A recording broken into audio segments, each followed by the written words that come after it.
Good afternoon, everyone. Last week, sabi ko, ang ating holidays or celebration ay hindi matatapos sa Christmas Eve, sa Christmas, at hindi din matatapos sa New Year, at hindi din matatapos sa Three Kings. No, joke lang.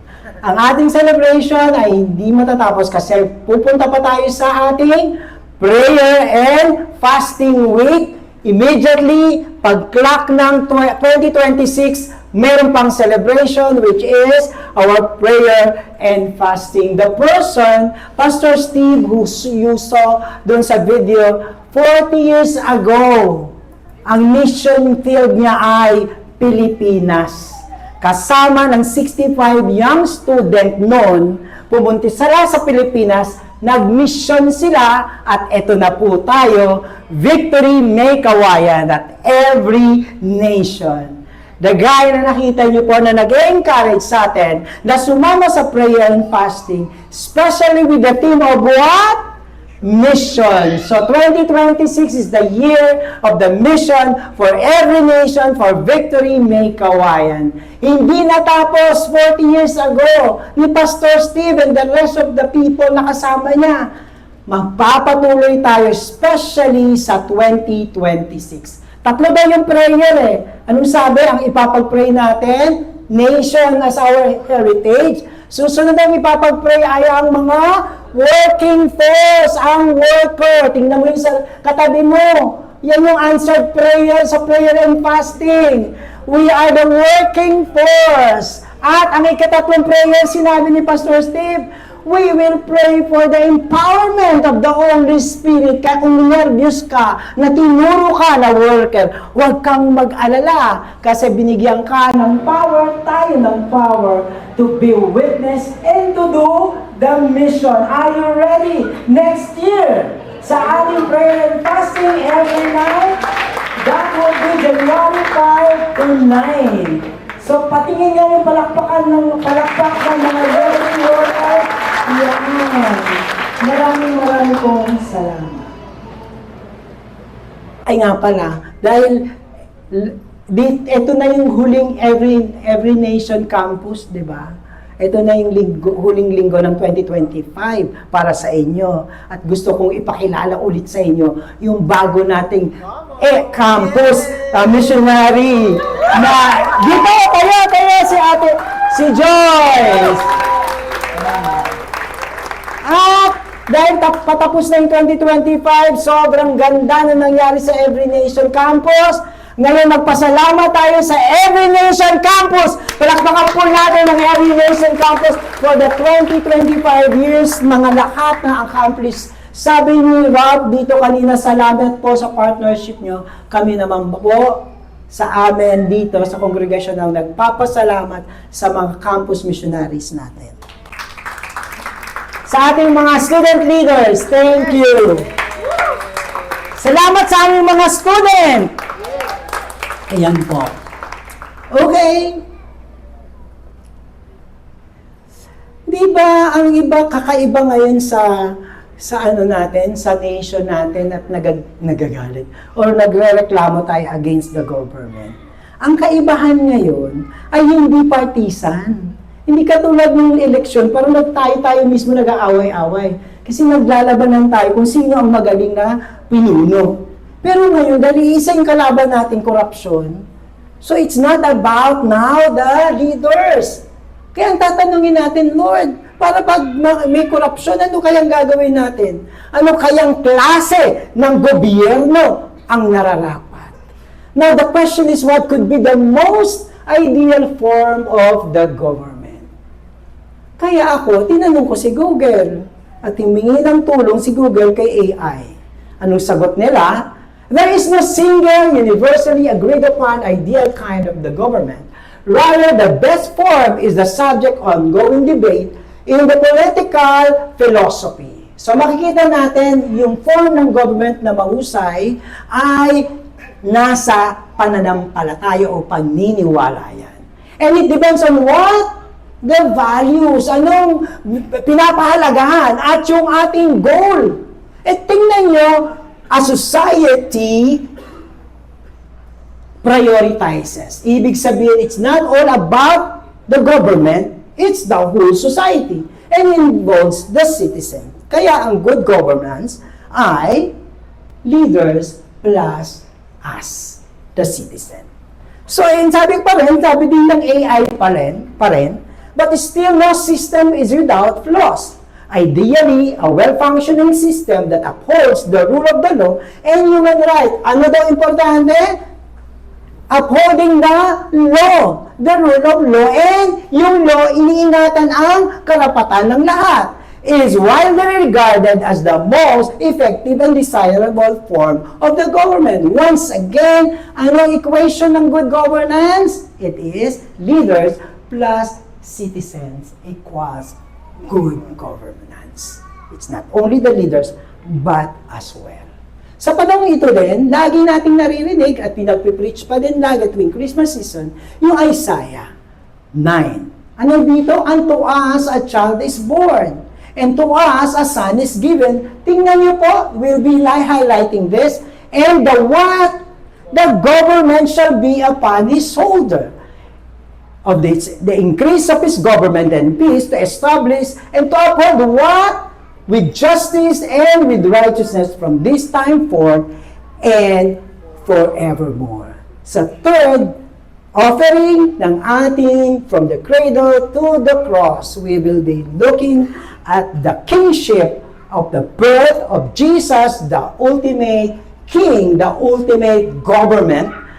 And what? Kasama po tayo, the citizens of the kingdom of God. Let me ask everyone to please stand up even as we will be reading our text for this afternoon, Luke 1, verses 26 to 39. Donna, please.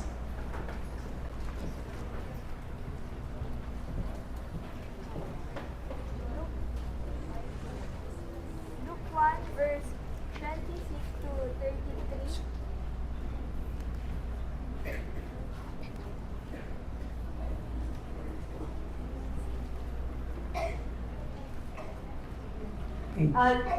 Luke, page 499 po, 499. Kapag nandito na po, say Jesus is King po. Jesus is King. Okay po. In the 6th month, the angel Gabriel was sent from God to a city of Galilee named Nazareth, to a virgin betrothed to a man whose name was Joseph, of the house of David, and the virgin's name was Mary. And he knew her and said, Greetings, O favored one, the Lord is with you. But she was greatly troubled at the saying, and tried to discern what sort of greeting this might be. And the angel said to her, Do not be afraid, Mary, for you have found favor with God. And behold, you will conceive in your womb and bear a son, and you shall call his name Jesus. And he will be great and will be called the Son of the Most High. And the Lord God will give to him the throne of his father David. And he will reign over the house of Jacob forever, and of his kingdom there will be no end. Let's pray, Father. We thank you, God. Even lagi, Panginoon, concern ng mga Pilipino, actually concern ng buong mundo, ang uri ng pagmamahala o gobyerno na mayroon. Lord, we'll be looking at the Bible and see what kind of government that we need to have. And us as a citizen, what kind of mamamayan kami, Panginoon.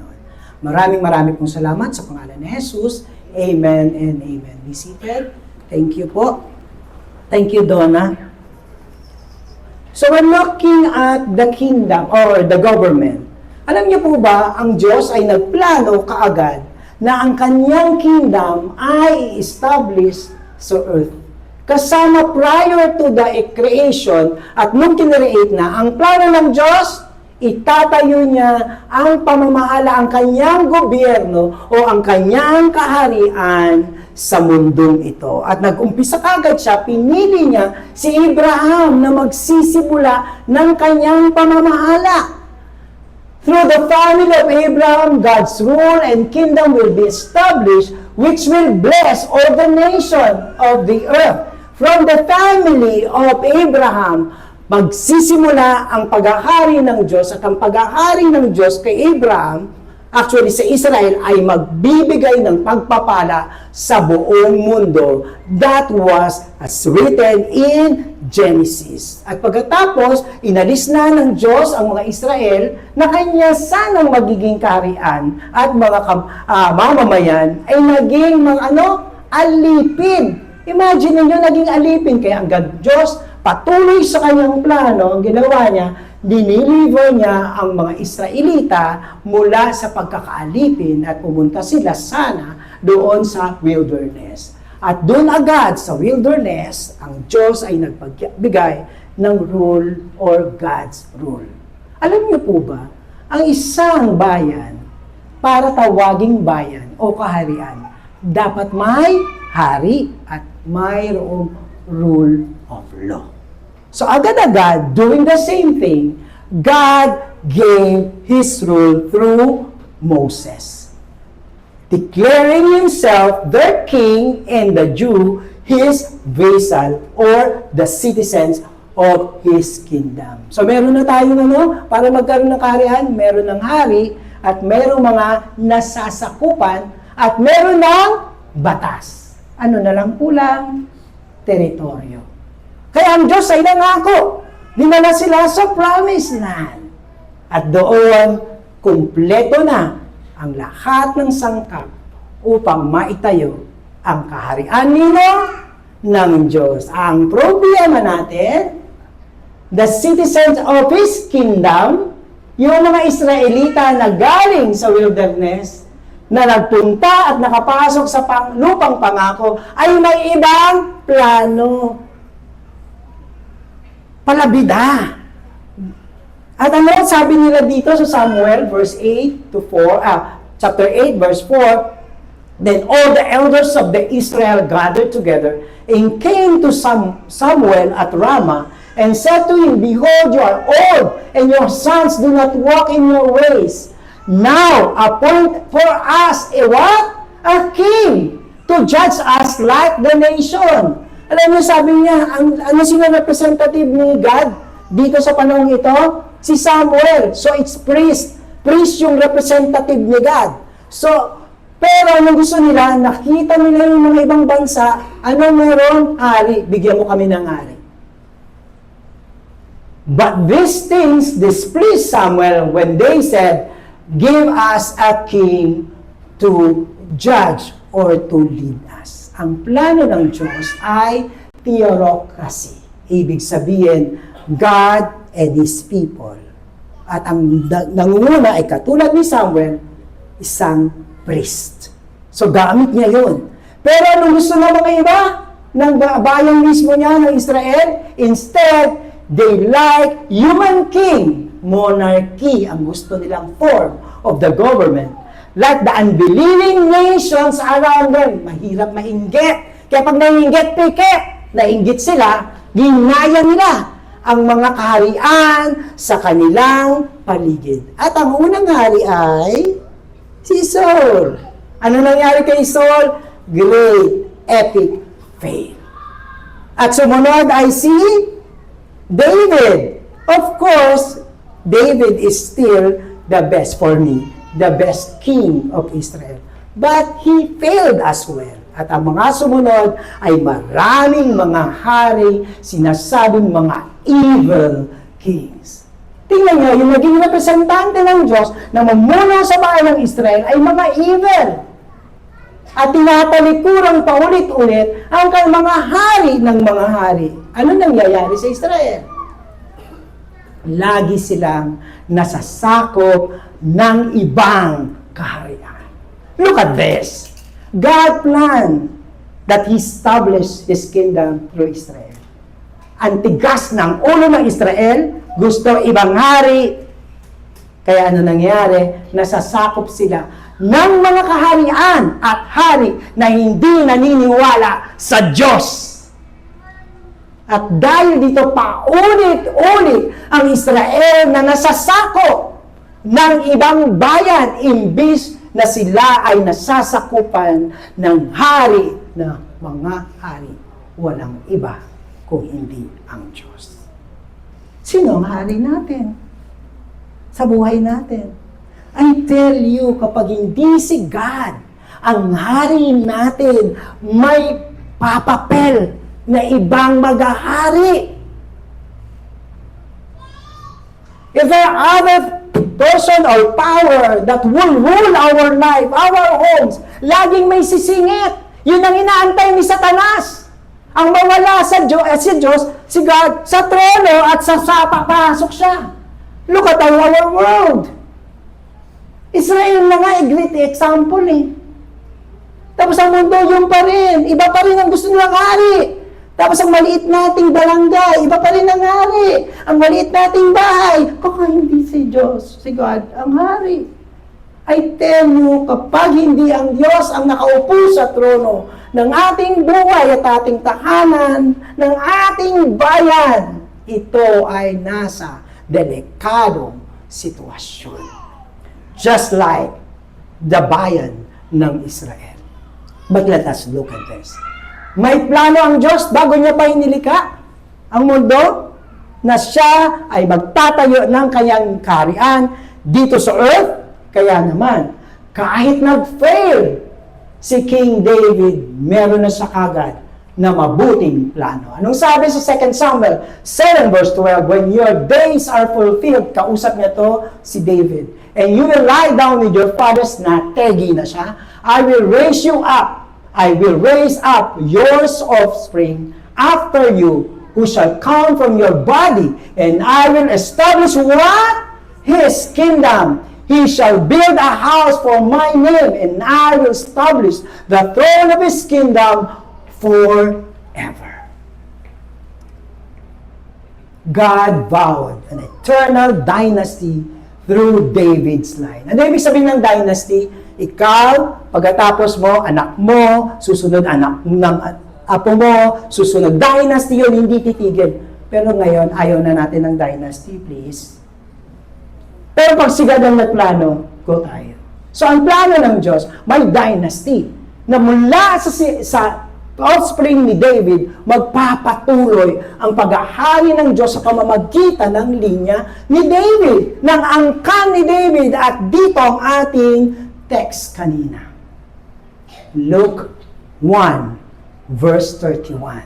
And behold, you will conceive in your womb, and bear a son, and you shall call his name Jesus. He will be great, and he will be called the Son of the Most High, and the Lord will give to him what? The throne of his father, David. Pinanako kay David. Ito na yun. And he will reign over the house of Jacob.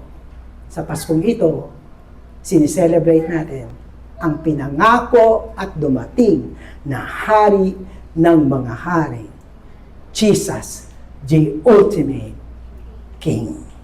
And particularly at this point, I want to overstress that He is the mediatorial kingdom. Ano yung ibig sabihin ng mediatorial kingdom? Balik lang din tayo sa history ng ating mundo. Nung umpisa pa lang, sa Adam at Eva, sino ang hari nila dapat? Si God. Pero, merong ibang trono. They rebelled against God. Sumunod, Israel. Yung Israel, ano nakita natin sa kwento kanina? Repeatedly rejected the kingship of God. Kaya ang man is separated from God ever since. At ang tao na dapat nasasakupan at mamamayan ng Diyos naging kalaban ng Diyos. Kasi ang tao at ang mundo, kanino kumampi? Sa kalaban ng Diyos. Pero salamat. Salamat! Dahil ang Diyos, si Kristo ay bumaba.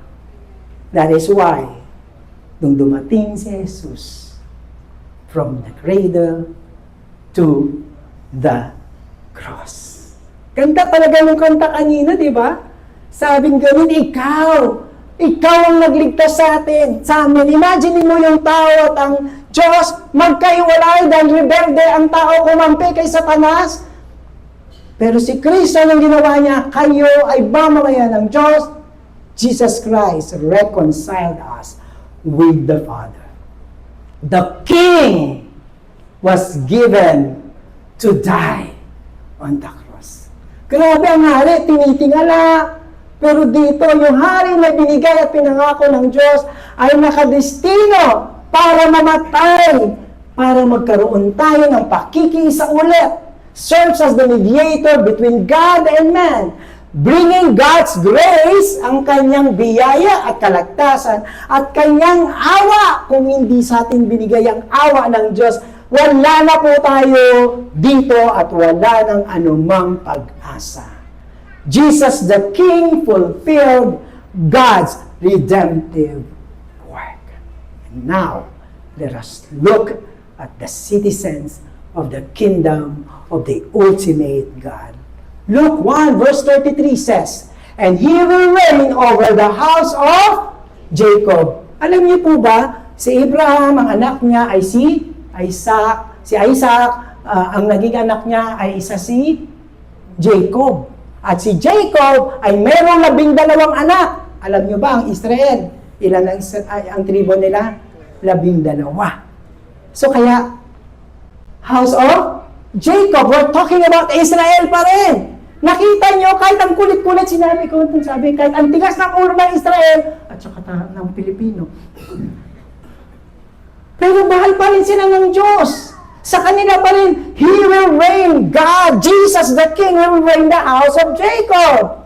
He is the King in the family or the descendants of Jacob, that is the children of Israel. Sino ulit ang hari ng Israel supposed to be? Si Jesus Christ. Pero alam nyo, nung nilagyan siya ng label, ng hashtag, ng Romans, ano nilagay? The King of the Jew, an insult! Ang yabang-yabang ng Romano, sabi na kaming hari, yung hari nyo, papatayin namin. O sige na, inyo na yung hari. That's an insult. King of Kings was insulted. But before this insult of Jesus, the children of Israel expected a different kingdom from Jesus. Nung bumaba si Kristo at dinideclare niya ang pagkakari ng Diyos, ang mga Israelita, iba ang business. Oh, may hari na tayo! May hari na tayo! Kaso, ang expectation nila ay different from what Jesus is establishing in the kingdom. Again, the promised king was again what? Over and over rejected by the Israelites. They withdraw from Him. Over and over again. Alala niyo ba yung nagbigay ng tinapay si Kristo, nagpahimala? Nung sinabi ni Kristo, I am the bread of life. I am the King of Kings to other title. Anong ginawa nila? Ayaw na po namin. Umalis na sila. Iniwan. So they rejected Jesus Christ over and over again. At nung nagbotohan, sino binoto nila para, parusahan? Ang pinoto nila ay si Barabbas.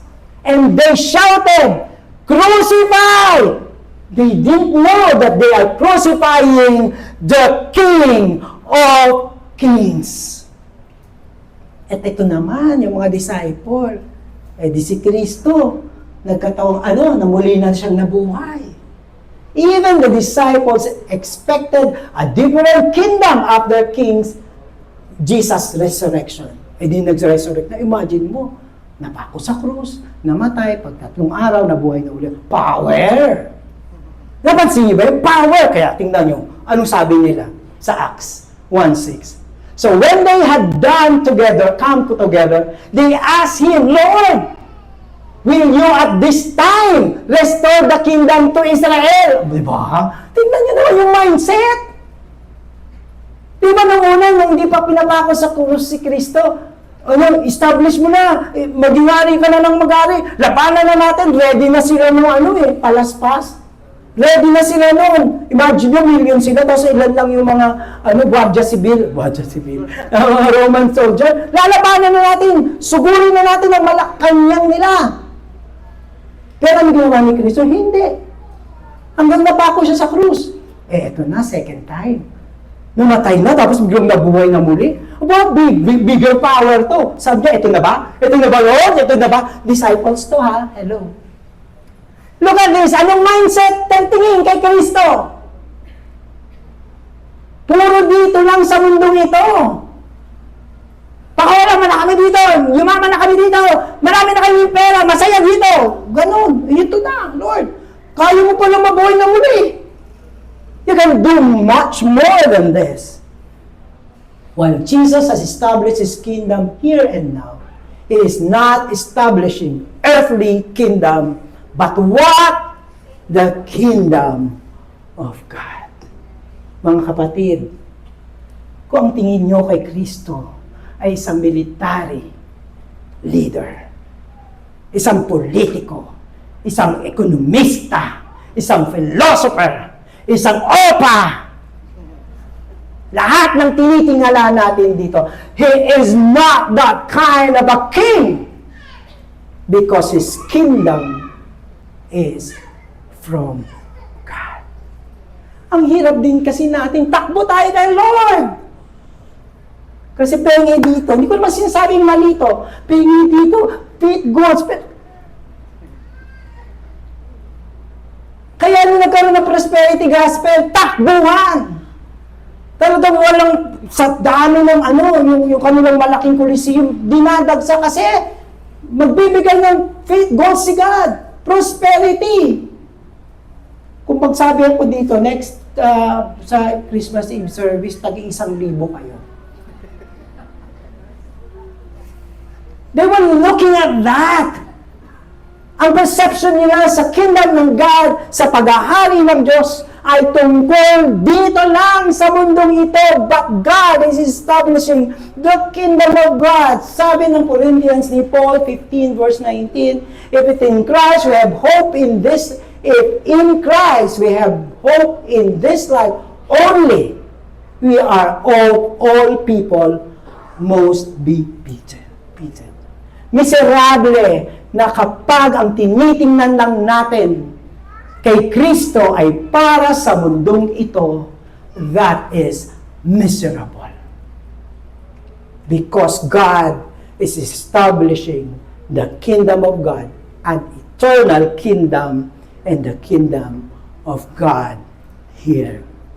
Ang major issue natin, the people's expectation from their king and his kind of kingdom, hindi sakto. Kaya yung Israel, kaya yung even the disciples, hindi sakto. Iba kasi ang punta. Kaya ang major concern here are what? The citizens of the kingdom. Ang tanong, who are the citizens of Christ? The kingdom of Christ. Sino? Sa Ezekiel. Ito po yung prophecy na na-fulfill dito sa Luke. My servant David shall be king over them, and they shall all have one shepherd. Nakita niyo po ba yung king ginawang shepherd? Pag shepherd, meron kang ano? Flock. Anong sabi? One shepherd. Ilan yung flock? Kung isa lang ang shepherd. Jesus is the one king of the one kingdom. The one flock for the one shepherd's king is consisting no longer of only the Israelites, but also of the Filipinos, of the Maykawayan, of the Balakenyo, of the Bicolano. Ayoko na, dalawa na lang, baka magalit yung mga Pampangan, ganyan. His kingdom shall be the sheep from one end of the earth to the other, from all generations. The King of Kings ay hindi lang nakatingin sa Israel, kung hindi sa the Israel of God. Di ba kanina, the children of Israel? Sa one sheep, it is the Israel of God. Ang bayan ng Diyos. Ang mamamayan ng Diyos. Kaya, we are included. You say amen to that? Amen. The church na. Yes. At alam niyo ba yung flock na to na iisa? Kasama yung mga katabi niyo? Kasama yung kaninang tinuro nyo sa mission, o kasali kayo.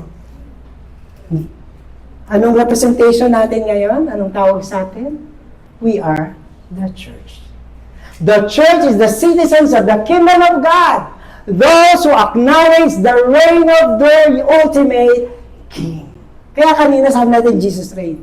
Pag nag-Jesus reign ka, nag-reign siya sa puso mo, anong tawag sa iyo? Citizens of the kingdom. And corporately, anong tawag sa atin? Church. Now, the church is a citizen of the kingdom of God. And look at this. The citizens of the kingdom of God. Anong description niya sa Ezekiel? Anong sabi dito? My servant David shall be king, what? King over. Pag king over, sino ang mataas? Diba?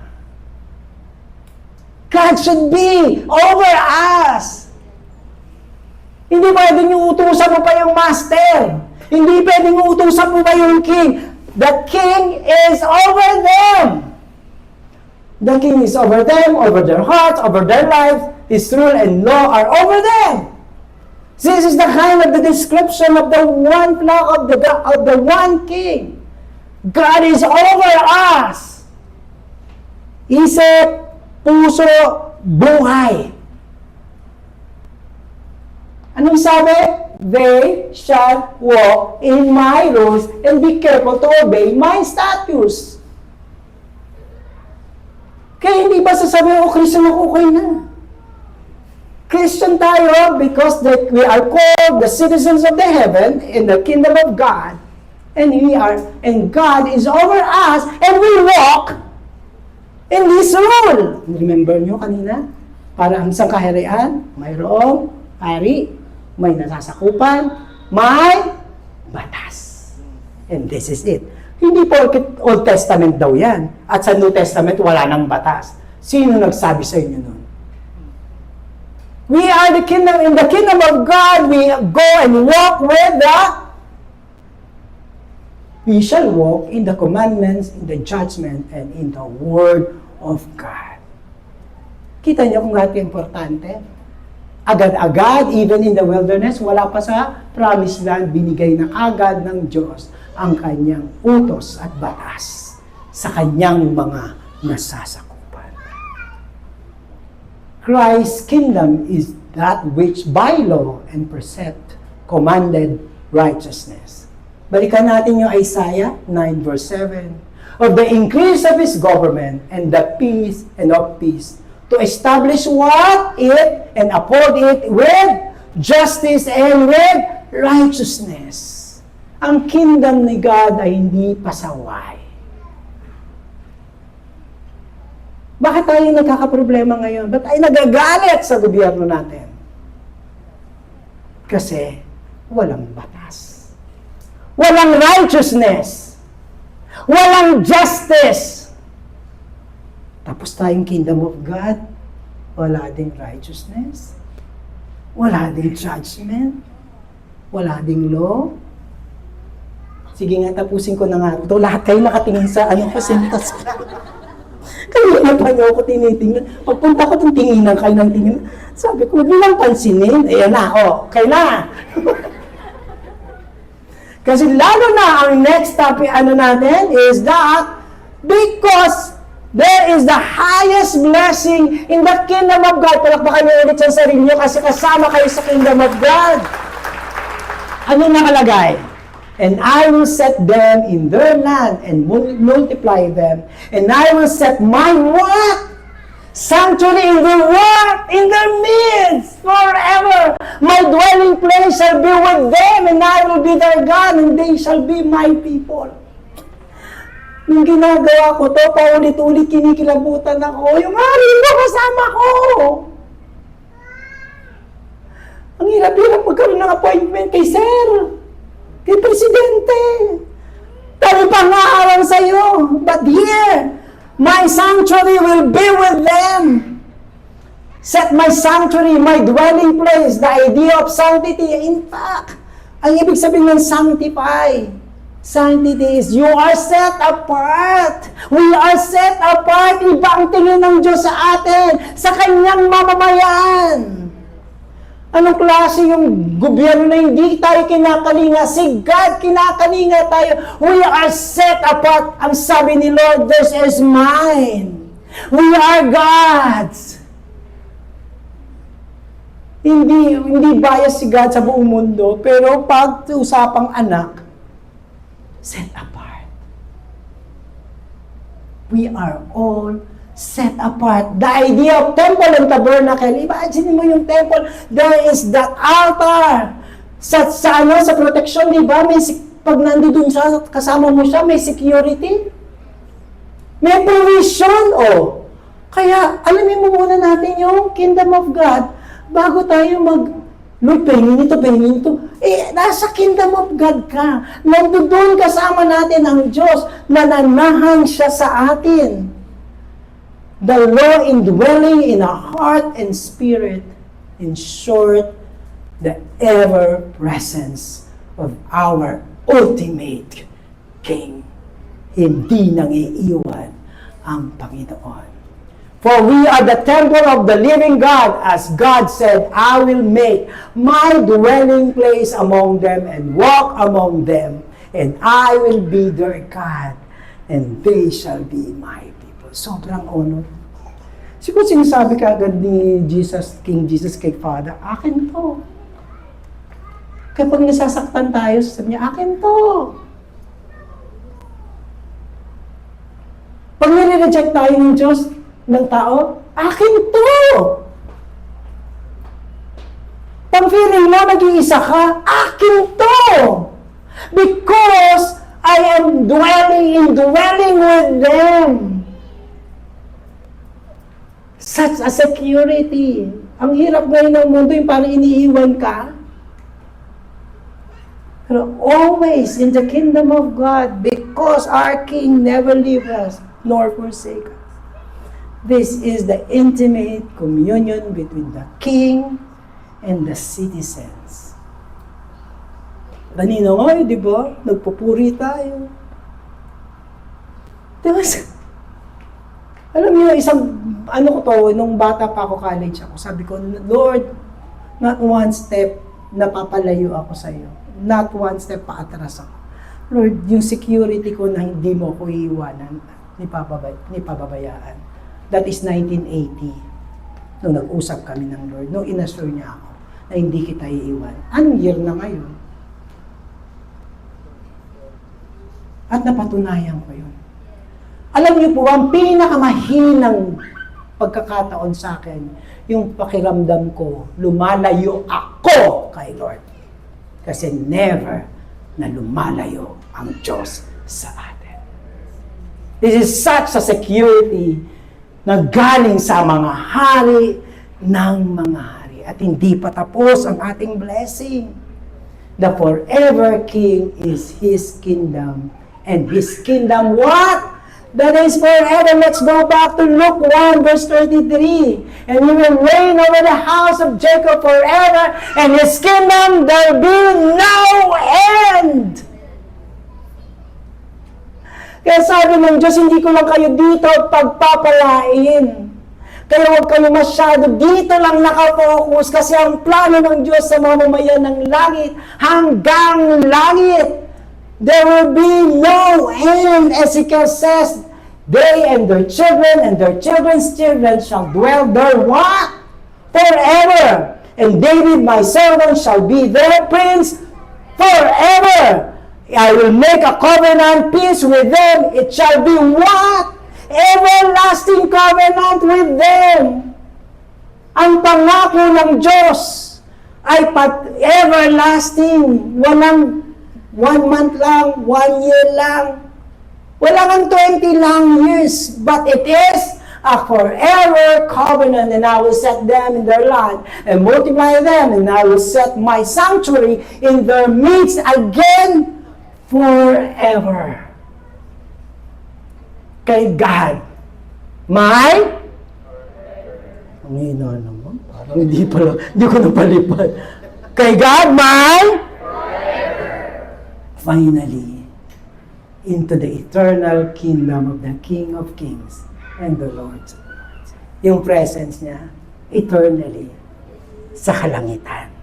Behold, the dwelling place of God is with the citizen of God in the kingdom of heaven. Then comes the end when He delivers the kingdom to God and the Father. After what? Please read. 1, 2, 3, go!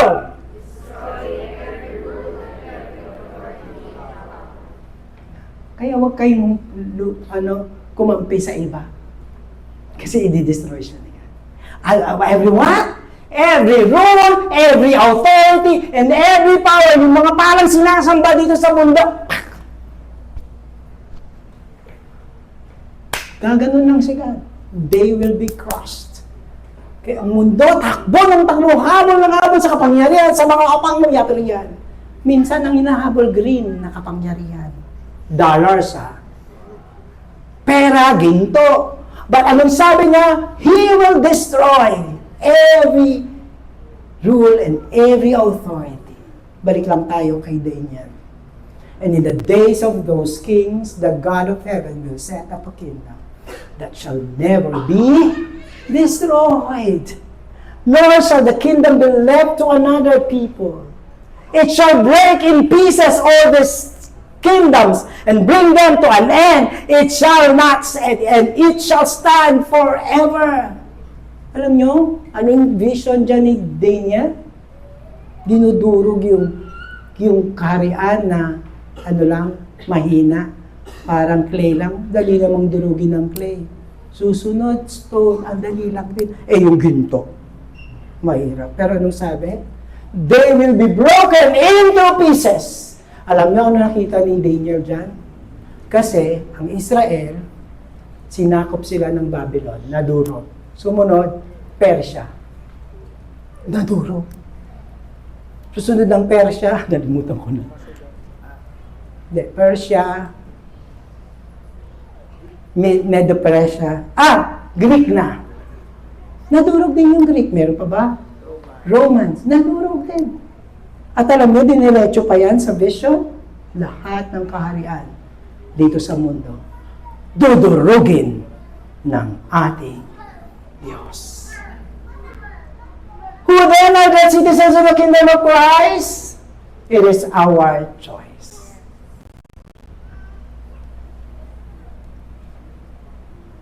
Tayo ang mamimili kung sino ang mag-ahari sa ating buhay sa mundong ito. The citizens of the kingdom's role. Ito naman, meron pang tayong role. Anong sabi? The church is the earthly manifestation of the kingdom of God. Paano makikita ang pag-aari ng Diyos dito? So, dahil maraming anghel. Di ba? Ganun sana, no? Kaso hindi, ano pinili ng Diyos? Sino mag-ahari? Sino mag-manifest? Manifest. Ayoko na lang manifest. Universe yun eh. Sino nagpapakita ng paghahari ng Diyos dito? Walang iba kung hindi yang katabi mo. As the Lord reigns in our heart, in our church, we will say to the world, the kingdom of God is in here. As the Lord reigns in us, the kingdom of God is being manifested here and now. Spreading Christ's message and bringing people under what? Spiritual rule. Marami pang tao, ang hari nila ay ang mundo at si Satanas. Maraming tao na ang nagahari sa kanila ay greediness, kasakiman. Maraming tao ang nagahari sa kanila brokenness, hopelessness. Now, as the citizens of the kingdom, let them be under the spiritual rule of God. January 5 to 9, prayer and fasting, mission. And next year, 2026, we will say, Jesus reigns, and we will do our mission. Worship team, please. Alam niyo po, si Jesus Christ, nung nanalangin siya sa Lord's Prayer, anong prayer niya? Your kingdom come, your will be done, on earth as it is in heaven. Mali pala. On earth as it is in heaven. Ngayon yun. Here and now. Will you go with me in praying for the kingdom of God to reign first sa buhay nyo, sa bahay nyo, sa anumang sitwasyon na mukhang kailangan ng paghahari ng Diyos. Tayo po tayo. Whatever it is, let us pray to God. Lord, your kingdom come. Jesus reign. Personal muna. Kayo muna kasi concerned kayo ng Jesus. What it is in the part of your life na kailangan thy will be done. Na kailangan thy kingdom come. Lord, thank you for inviting us to pray with you. Lord, alam namin, nagpe-pray ka na. Matagal mo na kaming pinagpe-pray. And we will also pray with you, God. And very specific kami, Lord. Specific, Lord. Pray to God. Whatever it is, I'll be praying for you. Let the kingdom come. Let Jesus reign. Let Jesus reign in that particular room, in that particular aspect of your life, in your pain. Let the reign of Jesus be done there, in the relationship, in the health, in provisions, in the peace, and more importantly, in having that kind of an intimate relationship with the King of Kings. Be blessed. Allow God to just move in, and His reign, and His power, and His presence be there. In the name of the Father, and of the Son, and of the Holy Spirit, Jesus reigns.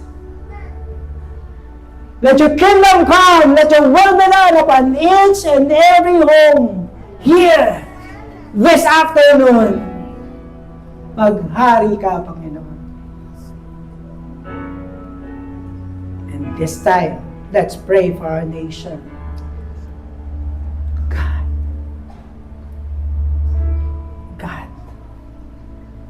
Tao pa rin yung mga kumikilos sa pagpapabago ng sitwasyon namin ngayon.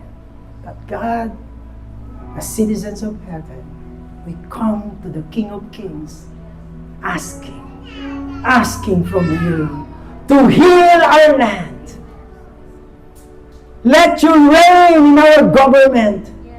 Let you reign in the investigation and everything, Lord, in the political process, at home in the offices, Lord. Maghari ka sa Pilipinas, maghari ka sa aming gobyerno, maghari ka, Panginoon. Lord, we pray for the world, for every nation, God. We ask that you give us as our inheritance every nation.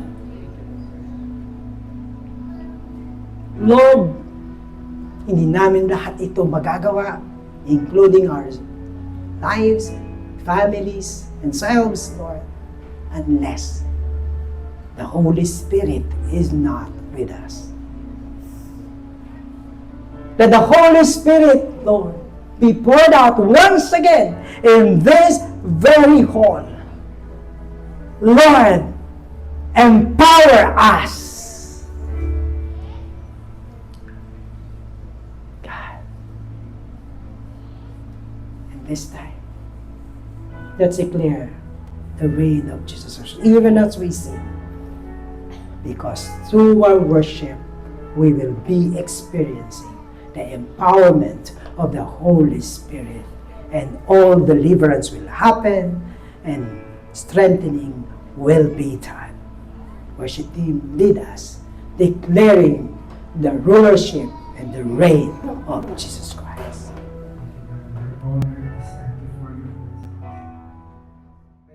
Bilang citizen of our King of Kings as a church for at least 10 seconds. Pwede po bang itaas natin ang pangalan ng Panginoon? Sige po, papurihan natin ang ating Panginoon. Lord,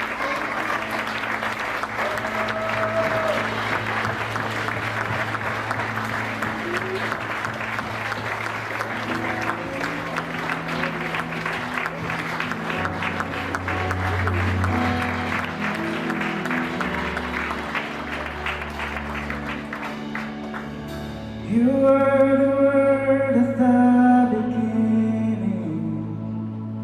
One with God, the Lord Most High.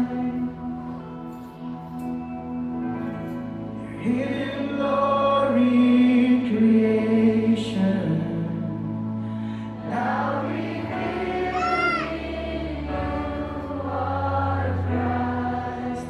What a beautiful name it is. What a beautiful name it is.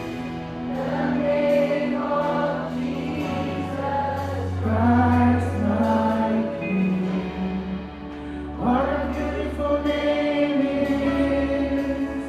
Nothing compares to this. What a beautiful name it is. The name of Jesus.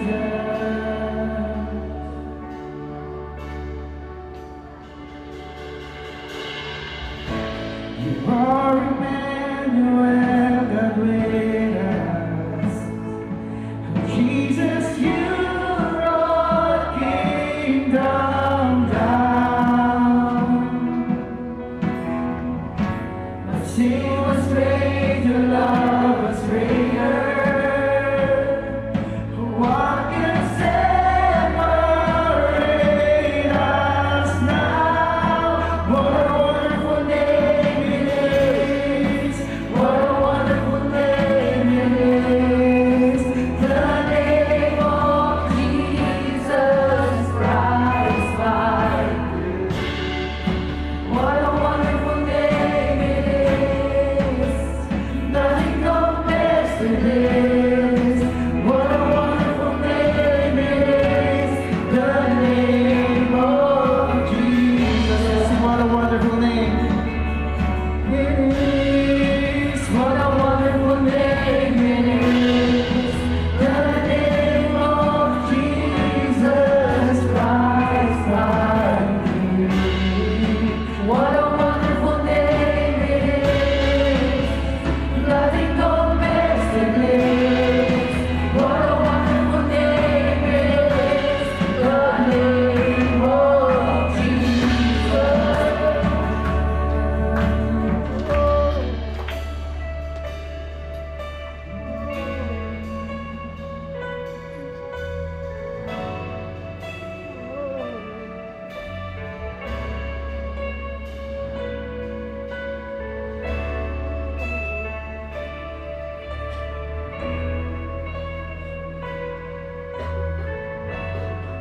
Father, God, itinataas namin ang iyong pangalan. Itinataas namin ang iyong patuloy na paghahari. Pagarian mo kaming lahat. Ikaw lamang ang aming nag-iisang kapangyarihan at makapangyarihang hari. We declare that you reign and that you reign forevermore. Thank you, Lord. This we pray in the mighty name of our Lord Jesus Christ. We say and shout, Amen and Amen. Jesus reigns. Pwede po tayong umupo for some announcement muna.